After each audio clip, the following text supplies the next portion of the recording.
Saudara, nomor urut calon gubernur Sulawesi Selatan telah ditetapkan oleh KPU Sulawesi Selatan. Nomor urut 1 adalah pasangan Dani Pomanto yang berpasangan dengan Azhar Arsyad.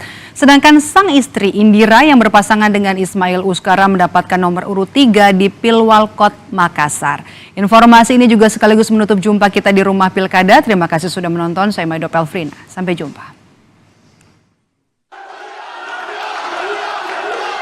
Penetapan nomor urut Pilgub Sulsel berlangsung dalam rapat pleno terbuka di Makassar Senin pagi.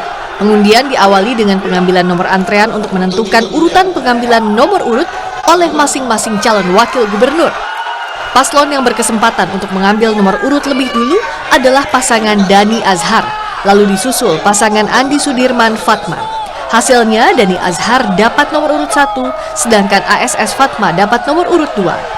Masing-masing calon gubernur Sulsel menyatakan puas dengan nomor urut yang akan mereka pakai selama masa kampanye Pilkada 2024. Kami insya Allah akan mencabut nomor kemenangan. Ternyata kalau yang menang di antara semua kompetisi mau 10, mau 2, tapi yang jelas hanya satu yang menang. Ya, karena yang dipilih hanya satu gubernur dan wakil gubernur. Ini akan mulai dari tanah kelahiran masing-masing. Beliau di Ajatapareng, saya di Maminasata.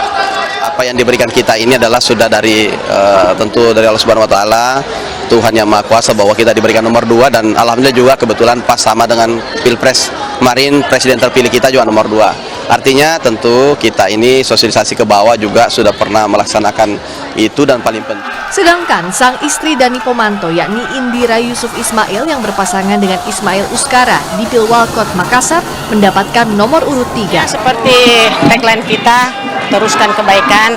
Semua program-program yang ada sekarang alhamdulillah tentunya sudah baik.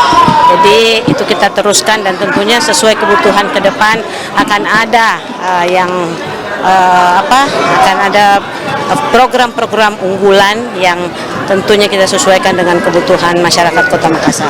Diharapkan pada kampanye kali ini mewujudkan pilkada damai dan mengajak seluruh pendukung untuk bersama-sama saling menghargai satu sama lain untuk kemajuan Sulawesi Selatan. Wafik Aziza, Prama Pratama, Kompas TV.